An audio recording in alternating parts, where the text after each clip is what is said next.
Hello everyone. आज हम पढ़ने वाले हैं आपका जो बुक है ना इंडियन इकोनॉमिक डेवलपमेंट, उसका चैप्टर 2 जो कि है इंडियन इकोनॉमी फ्रॉम 1950 टू 1990।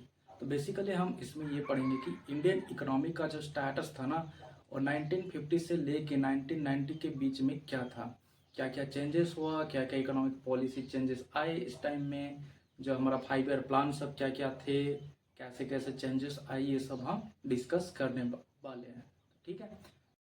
तो यार आप सब जानते हैं कि इंडिया जो है 1947 अगस्त 15 के दिन इंडिपेंडेंस हुआ था।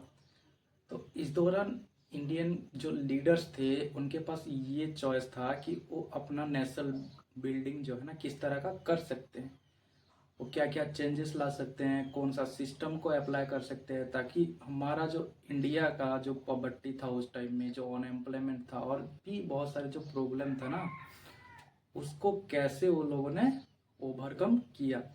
तो बेसिकली उस टाइम में क्या थे, हमारे जो पीएम थे, प्राइम मिनिस्टर जवाहरलाल नेहरू, तो उनके दिमाग में दो चीज चल रहा था कि भाई हमने कौन सा इकोनॉमिक सिस्टम अडॉप्ट करना है।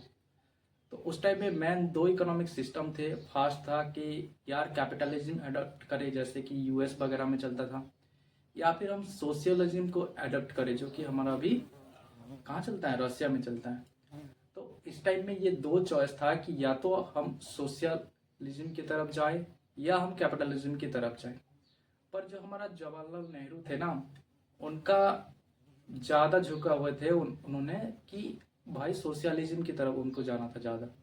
और बहुत सारे लीडर भी थे जिनको इंडियन इकोनॉमी उस टाइम पे सुइटेबल लगा कि सोशलिज्म को एडॉप्ट कर लेना चाहिए। पर बहुत सारे लीडर चाहते थे कि यार रसिया का जैसे सोशलिज्म है ना, वैसे एक्सट्रीम सोशलिज्म नहीं चाहिए। तो इन्होंने क्या किया, एक मिक्स स्ट्रेटेजी अप्लाई किए कि कैपिटलिज्म की कुछ फीचर्स लिए और सोशलिज्म की कुछ फीचर्स लिए। पर ज़्यादातर जो है ना डोमिनेंस सोशलिज्म की तरफ ही रहा।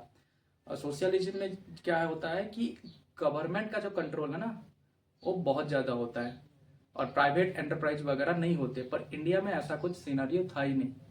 इंडिया में प्राइवेट एंटरप्राइज को भी शामिल करना था, अदरवाइज इतना डेवलपमेंट हो नहीं पाता, क्योंकि नेशंस के पास उतना फंड नहीं थे कि वो सारे चीज़ों को अकेले खुद से मैनेज करे। उस टाइम में इन्होंने क्या किया, प्राइवेट एंटरप्राइज को भी जागा दी कि उन्होंने भी कुछ डेवलपमेंट में पार्टिसिपेट करे। तो उस टाइम में एक मिक्स स्ट्रेटेजी अप्लाई किया गया जो कि हमारा सोशलिज्म और कैपिटलिज्म के मिक्स कैरेक्टरिस्टिक होता था। ठीक है। अब देखते हैं पोस्ट इंडिपेंडेंस चैलेंजेस। तो इंडिया के अंदर पोस्ट इंडिपेंडेंस के टाइम पे क्या क्या चैलेंजेस थे और जिनको हमें ओवरटेक करना था। तो फर्स्ट चैलेंजेस था कि हमारा जो इंडस्ट्री सेक्टर था वो बहुत ही बैकवर्ड था, कोई ऐसे बेसिक इंडस्ट्री भी नहीं था। और अगर उस टाइम का जो है एग्रीकल्चर सेक्टर को देखोगे तो एग्रीकल्चर सेक्टर क्या था, स्टेगनेंट था, जिसकी वजह से हमारा जो फूड प्रोडक्शन होता था वो उतना हो नहीं पाता था जितना होना चाहिए। इसकी वजह से क्या होता था कि यार पॉवर्टी हो जाता था। क्यों पॉवर्टी होता था कि फूड सप्लाई इतना हो नहीं रहा है, लोगों को खाने के लिए मिल रहा है, लोगों इसी की वजह से लोग काम पे जा भी नहीं पा रहे थे। ठीक है। तो इस सब की वजह से लार्ज नंबर ऑफ पॉवर्टी था। तो उस टाइम पे क्या था कि एग्रीकल्चरल प्रोडक्शन एक तो लो था, जिसकी वजह से लोग काम पे जा नहीं पा रहे थे। क्यों जा नहीं पा रहे थे, भाई खाने को नहीं मिल रहा है, आदमी भूखा है तो काम पे कैसे जाएगा। तो काम पे जा नहीं पा रहे थे, जिसकी वजह से large number of poverty exist करता था। इसका मेन रीजन था क्या, फूड क्राइसिस होता था। और किसी को काम भी ऐसा मिल नहीं रहा था कि कहीं पे मिल रहा है, चलो कोई इंडस्ट्री बन रहा है वहाँ पे वर्कर चाहिए तो वर्कर सप्लाई होगा, ऐसा कुछ काम ही नहीं मिल रहा था तो वर्कर्स को, इसलिए वर्कर्स कोई काम भी नहीं कर पा रहे थे। ठीक है। अब एग्रीकल्चर लेबर थे तो जिसमें आपको पहले चैप्टर में बताया था कि उस टाइम पे जो एग्रीकल्चर लेबर थे उनका जो मार्जिनल प्रोडक्टिविटी है ना, पर आदमी का जो प्रोडक्शन होता था वो जीरो होता था, क्योंकि जितना लेबर चाहिए एग्रीकल्चर सेक्टर में उससे ज़्यादा लेबर लगते थे। ठीक है। इसकी वजह से उनका जो प्रोडक्शन था वो जीरो होता था। ठीक है। इसकी वजह से बहुत सारे पॉवर्टी का प्रॉब्लम आया था, अनएम्प्लॉयमेंट का प्रॉब्लम भी बहुत था उस टाइम में। तो ये जो चैलेंजेस थे, ये जो इंडियन इंडिपेंडेंस के टाइम ये सब चैलेंजेस दिख रहे थे लीडर्स को, जो सब लीडर्स थे। तो इसके वजह से क्या है ना, प्लानिंग कमीशन का एस्टेब्लिशमेंट होना शुरू किया गया कि हम प्लानिंग कमीशन के चलते एक 5 ईयर प्लान का एक प्लान करेंगे और उसके हिसाब से हम उसको एग्जीक्यूट करेंगे। तो 1950 के अंदर क्या आया, फर्स्ट 5 ईयर प्लान आया था, जिसका मेन गोल था कि हमें एग्रीकल्चर सेक्टर को डेवलप करना है। ठीक है, अब इसमें क्या था कि बेसिक इंफ्रास्ट्रक्चर को डेवलपमेंट करना है, जैसे कि रोड वगैरह हो गया। उसके बाद कुछ इरिगेशन प्रोजेक्ट आया था इसके अंदर में कि हमें एग्रीकल्चरल लैंड में क्या करना है, इरिगेशन लाना है। फिर हम पहला जो 5 ईयर प्लान था ना, उसमें देखे थे कि कैसे हमें क्या है कि फूड सिक्योरिटी को मेंटेन करना है। ठीक है, अब नेक्स्ट 5 ईयर प्लान जो आता है ना, ये आता है 1956 के अंदर। ठीक है, फर्स्ट 5 ईयर प्लान 1951 से 56 के अंदर रहता था। ठीक है, उसके बाद आया था 1956 में सेकंड 5 ईयर प्लान। तो पहला 5 ईयर प्लान में हम लोग ने क्या किए कि हमें एग्रीकल्चरल जो नीड्स था उसको थोड़ा बहुत सेटिस्फाई कर लिए। अब हमें देखना था कि भाई इंडस्ट्री बेस बनाना था कुछ। अगर इंडस्ट्रियल बेस नहीं बनेगा तो नेशन का डेवलपमेंट नहीं होगा।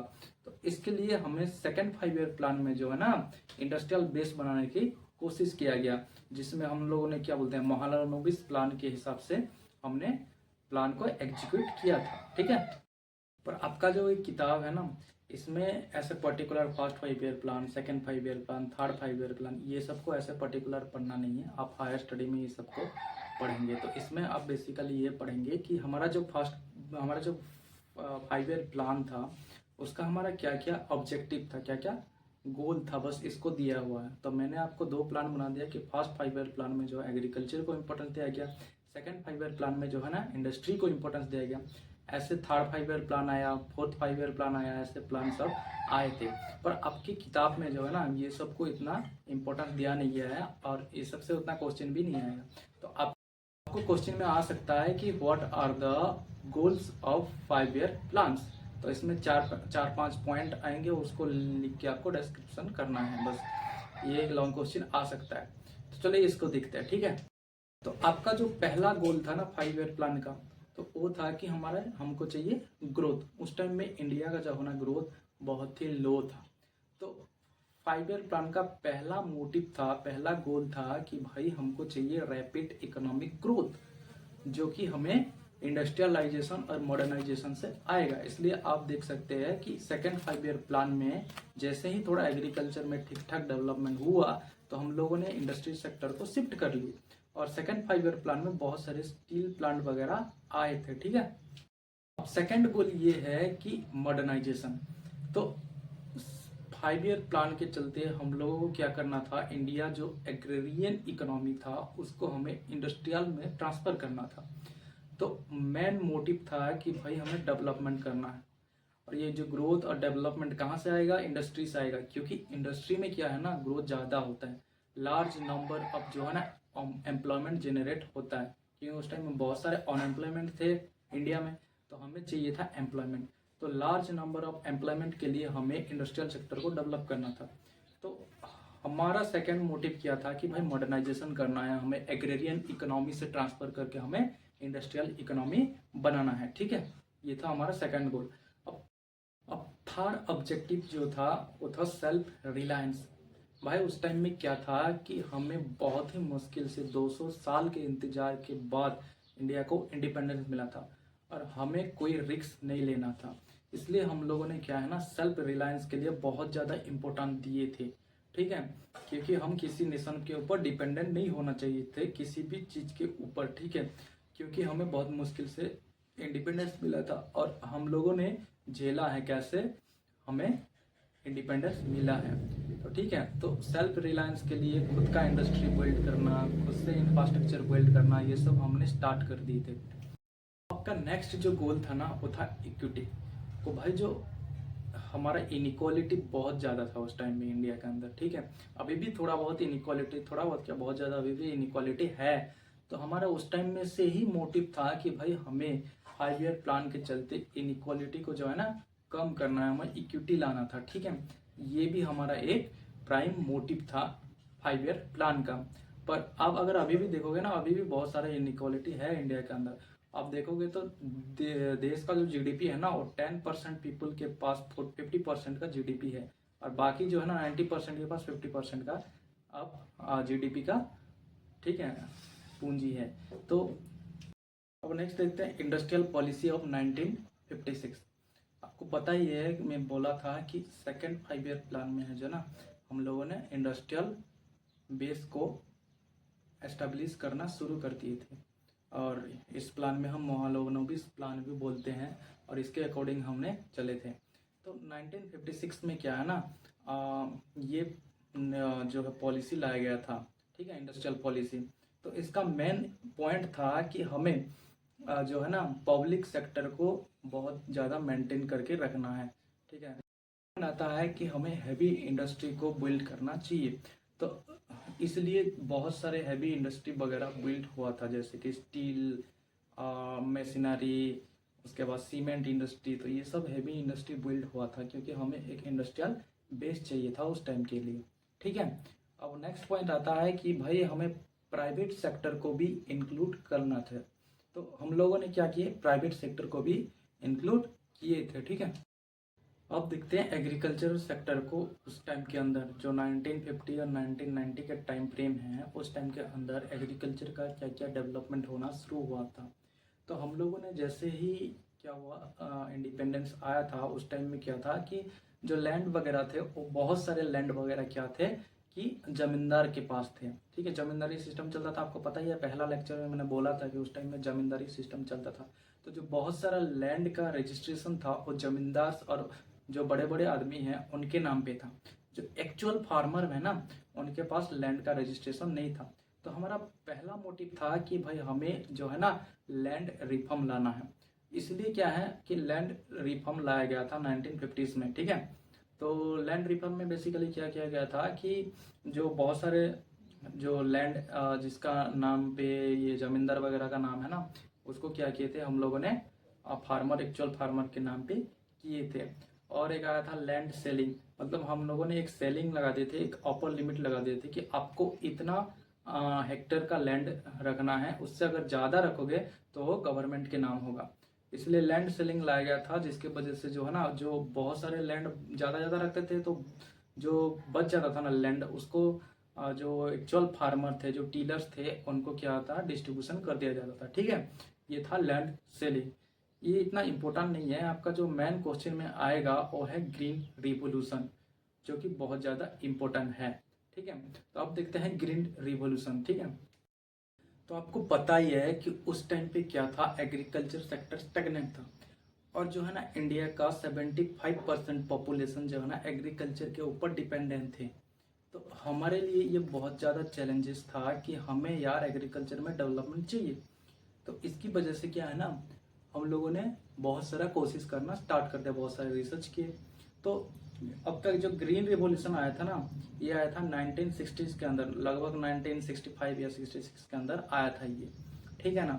तो ये जो लाए थे, ये थे हमारा जो MS स्वामीनाथन थे, उन्होंने एक्चुअली ये लाए थे इंडिया में, ठीक है। इसलिए उनको क्या कहा जाता है, फादर ऑफ ग्रीन रिवॉल्यूशन कहा जाता है, ठीक है। आपको ये एक क्वेश्चन आ सकता है, शॉर्ट क्वेश्चन, कि who is the father of green revolution.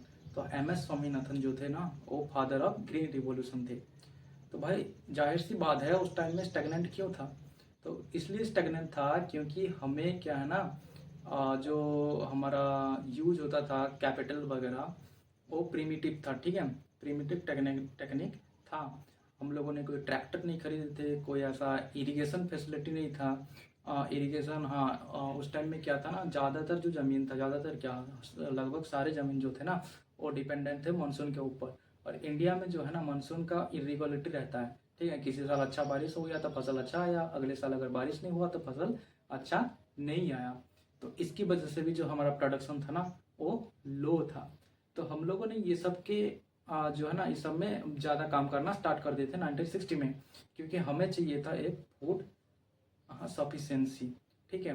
तो हमने जो है ना 1960 में ये सब में काम करना स्टार्ट कर दिया, ठीक है। तो हमने बहुत सारे डैम बनाए, जिसके वजह से हम कैनाल के जरिए इरिगेशन फैसिलिटी लाए। और जो है ना उस टाइम में एक सीड्स का एस्टेब्लिशमेंट हुआ, जो कि MS स्वामीनाथन ने इंट्रोड्यूस किए थे इंडिया में, जिसको बोलते हैं HYV seeds, high yielding variety seeds बोलते हैं उसको। उसका ये कैपेबिलिटी था कि अगर आप उसको सही से फर्टिलाइजर्स और वाटर सप्लाई दोगे तो उसका जो प्रोडक्शन है ना, वो 3-4 गुना बढ़ जाता था, ठीक है। इसके चलते क्या है ना, हमारा जो प्रोडक्शन था वो बहुत ज़्यादा प्रोडक्शन हुआ। तो उस टाइम में क्या था कि ये जो ग्रीन रिवॉल्यूशन था ये बेसिकली पंजाब, हरियाणा, तमिलनाडु ये सब में और आंध्र प्रदेश ये सब में स्टार्ट किया गया था उस टाइम में, शुरू शुरू में। अब धीरे धीरे क्या है ना, ये सब जगह स्टार्ट होना शुरू हो गया, ठीक है। तो इसका जो ग्रीन रिवॉल्यूशन का मेन पॉइंट था कि हमें जो है ना प्रोडक्शन को बहुत ज़्यादा बढ़ाना है, ठीक है। तो हमें कैसे प्रोडक्शन बढ़ेगा, तो इसकी वजह से हम लोगों ने क्या करना स्टार्ट कर दिया कि इरिगेशन करना स्टार्ट कर दिया, अच्छा फर्टिलाइजर और जो सार होता है ना, आप बेसिकली बोलते हैं, आप जानते भी होंगे अगर आपका बैकग्राउंड एग्रीकल्चर से है, डीएपी, पोटास, यूरिया, ये सब जो है ना सार वगैरह देना स्टार्ट कर दिया हम लोगों ने। और जो HYP सीड्स देना स्टार्ट कर दिए। तो इसकी वजह से जो है ना बहुत सारा प्रोडक्शन हुआ था। आपका जो ग्रीन रेवोल्यूशन का डेफिनेशन बोलेगा ना तो कोई तो कुछ नहीं है, लार्ज नंबर ऑफ या फिर bulk number of production in the food grain is known as the green revolution in 1960, ठीक है। अब नेक्स्ट पॉइंट था इसका कि यार जो हमारा रीजनल डिस्पेरिटीज है ना उसको कम करना है। इसका मतलब अगर आप एक ही स्टेट में ग्रीन रिवॉल्यूशन लाओगे तो उसी स्टेट का डेवलपमेंट होगा, बाकी स्टेट का तो होगा नहीं। तो ये इसका एक इम्पोर्टेंट चैलेंज भी था कि भाई आपको जो है ना ग्रीन रिवॉल्यूशन हर एक स्टेट में पहुंचाना है।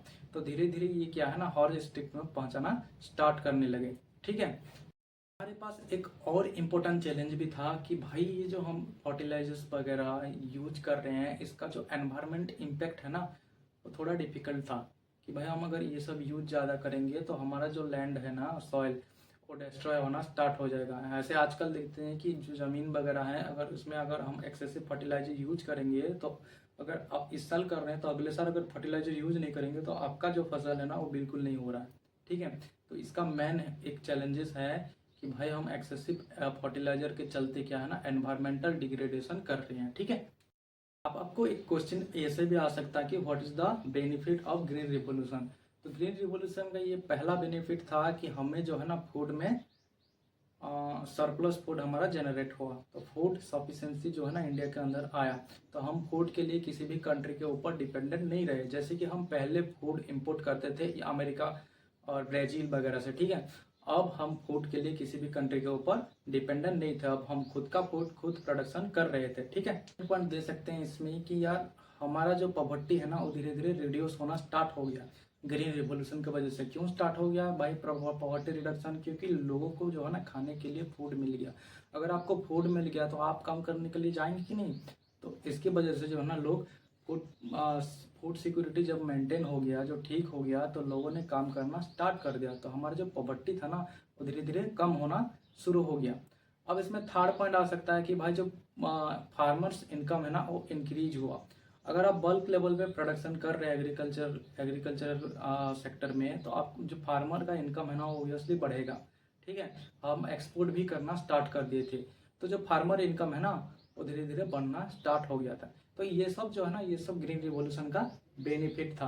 और इसका जो डिमेरिट था ये था कि हमारे थोड़ा एनवायरमेंटल कंसर्न था कि अगर हम ज़्यादा फर्टिलाइजर वगैरह जो लैंड में लगाएंगे तो हमारा जो लैंड है ना वो डिग्रेड होना स्टार्ट हो जाएगा। उसके बाद डिस्पेरिटी वगैरह था, थोड़ा बहुत रीजनल डिस्पेरिटी, किसी किसी जगह में ही ज़्यादा डेवलपमेंट हुआ, जैसे पंजाब, हरियाणा, आंध्र प्रदेश, तमिलनाडु ये सब में ही ज़्यादा डेवलपमेंट हुआ। बाकी जो जगह है बिहार, उड़ीसा, इस सब में उतना डेवलपमेंट नहीं हुआ था, ठीक है। ये पॉइंट हो गया। तो आप ये सब पॉइंट लिख सकते हैं और एक अच्छा सा क्वेश्चन आंसर दे सकते हैं अगर ऐसा आया कि what is the merit and demerit of green revolution, ठीक है। अब चलते हैं नेक्स्ट पॉइंट। अब यार हम उस टाइम में क्या करते थे कि जो हमारा जो रीजनल डिस्पेरिटी है ना उसको कम करने के लिए गवर्नमेंट क्या करता था कि भाई सब्सिडी प्रोवाइड करता था लोगों को कम दाम में, जो है ना हमारा जो फर्टिलाइजर्स वगैरह वो मिलता था, ठीक है। इसकी वजह से जो है ना ये आपका आप अगर देखोगे तो आज के दिन में ये ज़्यादा हॉट टॉपिक है क्योंकि इसमें बहुत सारा डिबेट होता है कि अगर आप सब्सिडी प्रोवाइड कर रहे हैं तो अगर आप एक्सपोर्ट करोगे तो आप कम दाम में बेचोगे, जिसकी वजह से जो है ना अगला नेशन को जो है ना नुकसान होता है इसके वजह से। इसके वजह से आप देखोगे तो बहुत सारा डिबेट चलता है इसमें, ठीक है। हम लोगों ना बहुत सारे सब्सिडी दे देते हैं, इसके वजह से क्या होता है कि बाकी कंट्री जो है आप देखोगे तो अभी शुगर केन में ब्राज़ील के साथ हमारा ऐसे थोड़ा बहुत झगड़ा चलता था, ठीक है। कि इंडिया ज़्यादा शुगर केन में सब्सिडी देता है उनका फार्मर को, जिसकी वजह से जो है ना वो ज़्यादा मार्केट में चीप रेट में बेचते हैं, ठीक है। इसकी वजह से उनका जो मार्केट है ना वो ख़राब हो जाता है, ठीक है।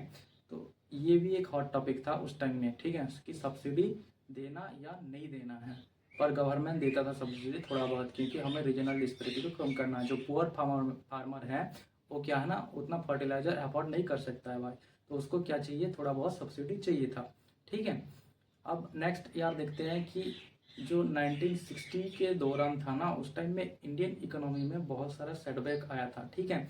इंडियन इकोनॉमी का जो ग्रोथ है ना वो नेगेटिव में चला गया था उस टाइम के अंदर, ठीक है, 1960 टू 1970 के अंदर, ठीक है। तो उस टाइम में मेजर प्रॉब्लम क्या हुआ था इंडियन इकोनॉमी के अंदर कि 1960 के अंदर जो है ना 2 वॉर हुआ था, एक चाइना के साथ और एक जो है ना पाकिस्तान के साथ। तो 1962 में एक वॉर हुआ था और 1965 के अंदर एक वॉर हुआ था। तो ये सब वॉर के चलते जो है ना इंडियन इकोनॉमी का जो है ना डेवलपमेंट नेगेटिव में चला गया, ठीक है।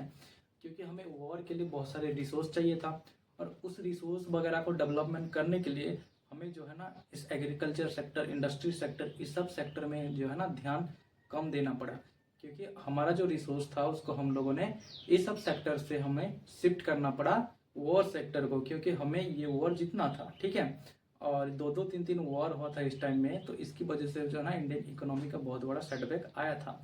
अब नेक्स्ट प्रॉब्लम उस टाइम में ये हुआ था कि भाई उस टाइम में जो है ना 2 साल तक कंजिक्यूटिवली ड्रॉट हुआ था इंडिया के अंदर, जिसकी वजह से जो है ना हमारा एग्रीकल्चर सेक्टर का उतना ग्रोथ हुआ नहीं था, ठीक है। और सेवर फूड क्राइसिस भी हुआ था उस टाइम के अंदर, ठीक है। और पॉवर्टी भी इंक्रीज हुआ था, क्योंकि फूड प्रोडक्शन उतना हुआ नहीं था, ठीक है। ये भी एक बहुत बड़ा सेटबैक था उस टाइम के अंदर इंडियन इकोनॉमी में, ठीक है। अब और एक मेजर प्रॉब्लम हुआ था कि भाई हम लोगों ने जो है ना 2-2 वॉर्स के फेस कर रहे थे, ऊपर से यहाँ ड्रॉट हो रहा था, जिसकी वजह से हमें जो है ना इम्पोर्ट करना पड़ता था ज़्यादा रिसोर्सेज का, ठीक है। फूड प्रोडक्शन का इम्पोर्ट करना पड़ता था, बहुत सारे हथियार मंगाने पड़ते थे, इम्पोर्ट करना पड़ता था। तो इसकी वजह से जो है ना हमें इम्पोर्ट ज़्यादा करना पड़ता था और एक्सपोर्ट उतना हो नहीं पा रहा था, जिसकी वजह से क्या है ना जो गैप क्रिएट हुआ ना, ये था बैलेंस ऑफ पेमेंट का डेफिसिट। तो बैलेंस ऑफ पेमेंट का क्राइसिस हुआ था उस टाइम के अंदर, ठीक है। ये भी एक बहुत बड़ा सेटबैक था, ठीक है। अब नेक्स्ट पॉइंट चलते हैं। उस टाइम का और एक मेजर फीचर्स है कि 1969 के अंदर इंडिया में जो है ना 14 बैंक का नेशनलाइजेशन हुआ था। ये हुआ था इंदिरा गांधी के गवर्नमेंट था उस टाइम में बेसिकली। तो उस टाइम 14 बैंक का नेशनलाइजेशन हुआ था, जैसे कि आप बैंक ऑफ बड़ौदा का हुआ था, इलाहाबाद बैंक का हुआ था, फिर हमारा जो है ना इंडियन बैंक का हुआ था, ऐसे 14 बैंक का हुआ था नेशनलाइजेशन, ठीक है। तो बैंकिंग नेशनलाइजेशन ऑफ बैंक का इम्पोर्टेंट पॉइंट ये था कि भाई हमें जो है ना क्या करना है, जो रूरल सेक्टर है और जो बैंकिंग सेक्टर को उतना यूज नहीं कर रहे थे, जो जो जिस जिस एरिया में, उस एरिया में जो है हमें बैंकिंग सर्विसेज को यूज करना था, ठीक है। तो इसके वजह से जो है ना नेशनलाइजेशन ऑफ बैंक हुआ था। अब इसका दूसरा पॉइंट ये है कि भाई उस टाइम में क्या था, हम बहुत सारे प्लानिंग कर रहे थे उस टाइम में, और हमको चाहिए था कि फंड, देखो अगर आप एग्रीकल्चरल डेवलपमेंट चाहते हो तो फार्मर के पास जो है ना फर्टिलाइजर खरीदने के लिए पैसा होना चाहिए, और ये पैसा आएगा कहाँ से, ये पैसा आएगा लोन से। अब लोन देगा कौन, उस टाइम में जो है इनफॉर्मल सेक्टर का लोन बहुत ज़्यादा था, और आप जानते ही है कि इनफॉर्मल सेक्टर में जो है ना हमारा इंटरेस्ट बहुत ज़्यादा होता है, ठीक है। तो हमें क्या करना था, एक लो इंटरेस्ट रेट पे लोन प्रोवाइड करना था फार्मर्स को। तो ये भी इसका एक मेन पॉइंट है कि जो नेशनलाइजेशन ऑफ बैंक हुआ, इसका एक मेन पॉइंट ये भी है कि हमें लोगों को चीप रेट में लोन प्रोवाइड करना है, ताकि उन लोगों भी शामिल हो सके हमारा जो ग्रीन रिवॉल्यूशन जो चल रहा था उस टाइम में, ठीक है। इसका एक नेक्स्ट पॉइंट भी है कि हमें चाहिए था फाइनेंशियल इंक्लूजन, कि हमारा जो लार्ज पॉपुलेशन है जो रूरल सेक्टर में रहते हैं उनको क्या करना था, हमें इंक्लूड करना था, ठीक है। तो ये भी इसका एक मेन पॉइंट है। तो ये 3-4 मेन पॉइंट है, आपको ये आ सकता है कि नेशनलाइजेशन ऑफ 14 बैंक, ठीक है। तो ये 1916 या 69 के अंदर हुआ था, ठीक है। इस टाइम में प्राइम मिनिस्टर कौन थे, ये पूछ भी सकता है कि इंदिरा गांधी थे, ठीक है। अब नेक्स्ट देखते हैं कि पॉवर्टी एलिवेशन एफर्ट्स, तो ठीक है। तो 1970s के अंदर क्या क्या पॉवर्टी एलिवेशन एफर्ट्स किया गया था गवर्नमेंट के द्वारा। तो उस टाइम में क्या था, कुछ एफर्ट प्रोग्राम चालू किए गए थे, जिसकी वजह से हमारा मोटिव था कि हमें पॉवर्टी को जो है ना रिड्यूस करना है, ठीक है। तो फर्स्ट एफर्ट था, फर्स्ट प्रोग्राम लाया गया था जिसको हम बोलते हैं IRDP, integrated rural development programme, ठीक है। तो ये लाया गया था 1970s के अंदर, ठीक है। तो तो इसका जो मेन एम था कि प्रोवाइड सेल्फ एम्प्लॉयमेंट अपॉर्चुनिटी, ठीक है।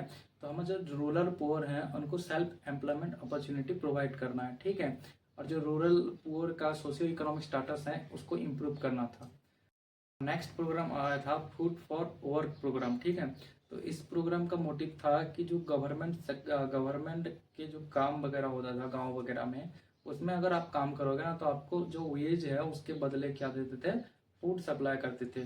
तो वेज के बदले जो है ना फूड देते थे। इसका मेन पॉइंट ये था कि हमें फूड सिक्योरिटी को क्या करना था, सक्सेस करना था, ठीक है। पॉवर्टी रिड्यूस करने के लिए और एक एफर्ट किया गया था मिनिमम नीड्स प्रोग्राम। इसमें क्या था कि हमें जो है जो पुअर पीपल हैं उनको क्या करना था, जो मिनिमम नीड होता है उसको प्रोवाइड करना था। जैसे कि आप कह लीजिए कि हेल्थ प्रोवाइड करना था, बेसिक हेल्थ, बेसिक एजुकेशन, ये सब जो है ना, बेसिक फूड, ये सब प्रोवाइड करना था। तो ये भी एक एफर्ट था। तो ऐसे 3-4 एफर्ट किए गए थे उस टाइम में कि हमारा जो पॉवर्टी है उसको कैसे हम रिड्यूस कर सके, ठीक है। अब एक नेक्स्ट इंपॉर्टेंट पॉइंट आता है कि economic liberalisation attempt in 1980s, ठीक है। तो 1980s के दौरान हमने क्या किया था, इकोनॉमिक जो लिबरलाइजेशन था उसको हम धीरे धीरे बिल्डअप करना स्टार्ट कर दिए थे। तो इसका जो लिबरलाइजेशन का मतलब क्या होता है कि का मतलब ये होता है कि जो गवर्नमेंट कंट्रोल है ना इकोनॉमी के अंदर, उसको थोड़ा थोड़ा रिड्यूस करना। इसका मतलब ये है कि प्राइवेट सेक्टर को थोड़ा इन्वॉल्वमेंट ज़्यादा करवाना, ठीक है। और जो गवर्नमेंट जो एडमिनिस्ट्रेटिव वर्क वगैरह होता है ना, आपको लाइसेंस लेना है, ये करना है, फलाना करना है, तो ये सब ज़्यादा धीरे धीरे कम होना स्टार्ट हो गया था। इसको बेसिकली हम लिबरलाइज बोलते हैं, ठीक है। तो 80s के दौरान हम लोगों ने इकोनॉमिक लिबरलाइजेशन करना स्टार्ट कर दिया। तो इसका पहला पॉइंट आता है प्राइवेट सेक्टर।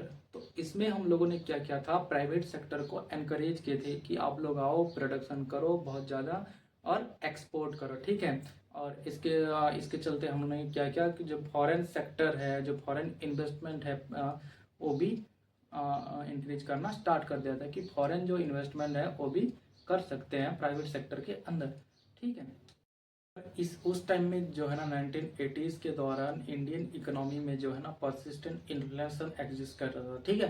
तो इन्फ्लेशन था, फिर हम लोगों ने फिस्कल डेफिसिट का प्रॉब्लम भी फेस कर रहे थे और बैलेंस ऑफ पेमेंट क्राइसिस की भी फेल कर रहे थे, क्योंकि उतना एक्सपोर्ट होता नहीं था और इम्पोर्ट हम लोगों ने बहुत ज़्यादा कर लिए थे उस टाइम में, ठीक है। तो इसकी वजह से हमारे पास जो चैलेंजेस था वो था कि बैलेंस ऑफ पेमेंट डेफिसिट था, फिस्कल डेफिसिट था और इन्फ्लेशन जो है ना परसिस्टेंटली राइज कर रहा था, ठीक है। तो ये सब चैलेंजेस था हालांकि उस टाइम में। चलते जितना हमें, ठीक है, लिबरलाइजेशन करना था उतना लिबरलाइजेशन नहीं हुआ था 1980s के द्वारा। तो हमारे जो प्राइम मिनिस्टर जी थे राजीव गांधी जी, उतना लिबरलाइजेशन किए नहीं थे। तो उस टाइम में जो है ना लिमिटेड लिबरलाइजेशन हुआ था, ठीक है। तो अगर आप मोटा मोटा 1950 से लेकर 1990 के जो शिफ्ट हुआ था ना इकोनॉमी के अंदर, अगर आप मोटा मोटा देखोगे तो 2-4 शिफ्ट हुआ था। पहला था कि इंडियन इकोनॉमी जो है ना एग्रेरियन टू जो है ना इंडस्ट्रियल और मॉडर्नाइजेशन की तरफ गया था, ठीक है। तो हमारा जो इकोनॉमी था 1950 में अगर देखोगे तो डोमिनेटली एग्रीकल्चरल इकोनॉमी था। तो हम 1990 के चल आते आते हम लोगों ने इसको शिफ्ट कर लिए थे और एग्रीकल्चर से इंडस्ट्री और मॉडर्नाइजेशन इकोनॉमी तक पहुंचा दिए थे, ठीक है। नेक्स्ट पॉइंट आता है role of planning and public sector. तो उस टाइम में क्या था कि हमारा जो इंडियन इकोनॉमी था उसमें क्या था, हमें प्लानिंग का जरूरत था। और जो प्लानिंग का रोल था ना वो बहुत इंपॉर्टेंट था एग्रेरियन टू इंडस्ट्रियल पे शिफ्ट करने में, ठीक है। अब बहुत सारे पब्लिक सेक्टर पे भी हम लोगों ने इंक्लूड किए थे। इस दौरान जो है ना 1950 से लेकर 1990 के दौरान बहुत सारे चैलेंजेस थे इंडियन इकोनॉमी के अंदर। जैसे कि वॉर हुआ था 1965, 66, 1962 में, 1971 में वॉर हुआ था। फिर ड्रॉट हुआ था 1966, 67 में, ये कंजिक्यूटिव 2 साल तक ड्रॉट हुआ था। फिर और भी बहुत सारे सेटबैक फेस किया था इंडियन इकोनॉमी। तो ये मोटा मोटा 3-4 फीचर्स था 1950 से लेकर 1990 तक। क्या क्या था कि पहला फीचर था कि भाई हमारा क्या था कि जो इकोनॉमी था वो एग्रीकल्चरल इकोनॉमी से इंडस्ट्रियल इकोनॉमी पे शिफ्ट हुआ था। सेकंड ये था कि हमारा जो प्लानिंग था और जो पब्लिक सेक्टर था इनका बहुत ज़्यादा इम्पोर्टेंट था इकोनॉमी के अंदर। थर्ड पॉइंट ये था कि हमारा इकोनॉमी में बहुत सारा चैलेंजेस थे। 1960 में बहुत सारे चैलेंजेस थे, जैसे कि कंजिक्यूटिव ड्रॉट हुआ था, वॉर हुआ था, फिर और भी ज़्यादा प्रॉब्लम आए थे। तो ये सब बहुत सारा चैलेंजेस थे। अब क्या है ना कि नेक्स्ट चैप्टर में कुछ हम बहुत ज़्यादा इंपॉर्टेंट टॉपिक पढ़ेंगे कि 1990 के बाद इंडियन इकोनॉमी का क्या फीचर्स था, क्या चेंजेस आया। तो बेसिकली क्या था ना, 1980, 88, 89 इस टाइम में इंडियन इकोनॉमी में बहुत ज़्यादा बीओपी क्राइसिस था। तो हमें क्या था, हमें बाहर से लोन का ज़रूरत था। तो हम लोगों ने क्या है ना, आईएमएफ से लोन लिए थे। इसके बदले आईएमएफ ने कुछ शर्त रखा था हमारे सामने। तो हमारा इकोनॉमी में जो है ना 1991 में 3 चेंजेस हुए थे। पहला चेंज था कि लिबरलाइजेशन हुआ था, ठीक है। तो जो गवर्नमेंट कंट्रोल है ना, वो धीरे धीरे कम करना था हमें। फिर प्राइवेटाइजेशन हुआ था कि जो प्राइवेट एंटरप्राइज थे उनको हमें एंटर करना था इकोनॉमी के अंदर। और ग्लोबलाइजेशन हुआ था। तो ग्लोबलाइजेशन का मतलब ये था कि जो मल्टीनेशनल कंपनी वगैरह होता है, फॉरेन मल्टीनेशनल कंपनी, उनको हमें इंडिया के अंदर अलाउ करना था, ठीक है। तो ये सारे कुछ शर्त रखे थे आईएमएफ ने, और हम लोगों ने इसको माने और लोन भी लाए थे। तो ये सब जो है ना अगले चैप्टर में आपका पढ़ेंगे, ठीक है। इस चैप्टर के अंदर ये सब था, कुछ फीचर्स था कि इंडियन इकोनॉमी में 1950 से लेकर 1990 के दौरान क्या क्या हुआ था। तो अगर आपको मैं एक ओवरव्यू दे दूं तो इस दौरान जो इम्पोर्टेंट फीचर्स था कि हमारा जो प्लानिंग कमीशन था ये बहुत ज़्यादा इम्पोर्टेंट था। तो इसमें आपको अगर पूछेंगे तो एक दो प्लानिंग कमीशन का पूछ सकते हैं, जैसे first 5 year plan, second 5 year plan, इसका पूछ सकते हैं, ठीक है। उसके बाद हमारा जो है ना हमें क्या था, एग्रीकल्चर सेक्टर में जो है ना सफिशिएंसी लाना था। तो ग्रीन रिवॉल्यूशन आया था 1960 के अंदर, 65-66 के अंदर हमारा जो है ना ग्रीन रिवॉल्यूशन आया था, ठीक है। उसके बाद हमारा 1969 के अंदर जो है ना बैंक नेशनलाइजेशन हुआ था। इसका मेन मोटिव क्या था कि भाई हमें लोगों को क्या है ना बैंकिंग सर्विस में इंक्लूड करना है, फाइनेंशियल इंक्लूजन करना है, ठीक है, और लोगों को लोन प्रोवाइड करना है चीप रेट में। उसके बाद आप अगर देखोगे तो 1980s के अंदर क्या था ना कि हमें 1970 के अंदर क्या करना था, हमें पॉवर्टी एलिवेशन के लिए कुछ एफर्ट डालना था, जैसे IRDP आ गया, फिर फूड फॉर वर्क, ऐसा कुछ प्रॉब्लम आया, ठीक है। तो ऐसा कुछ प्रोग्राम लाया गया था। अब फिर अगर हम देखेंगे 1980s के अंदर, तो हमारा 1980s के अंदर कुछ क्या है ना लिबरलाइजेशन के लिए एफर्ट डाला गया था, ठीक है। तो इतना था कि ये सब चेंजेस आया था, और इसके चलते जो है ना हमारा इंडियन इकोनॉमी का जो स्ट्रक्चर था वो चेंज हुआ था एग्रेरियन इकोनॉमी से इंडस्ट्रियल इकोनॉमी तक, ठीक है। अब आपका सेकंड चैप्टर में इतना ही है। ये थोड़ा मैंने ओवरलुक कर दिया आपको। आपको और डिटेल पढ़ना है बुक और किताब से आपका, ठीक है। डिटेल पढ़ना है और क्वेश्चन आंसर सॉल्व करना है, ठीक है। तो अगर लेक्चर अच्छा लगे आपको तो यार लाइक कर देना और चैनल को सब्सक्राइब कर देना। Thank you.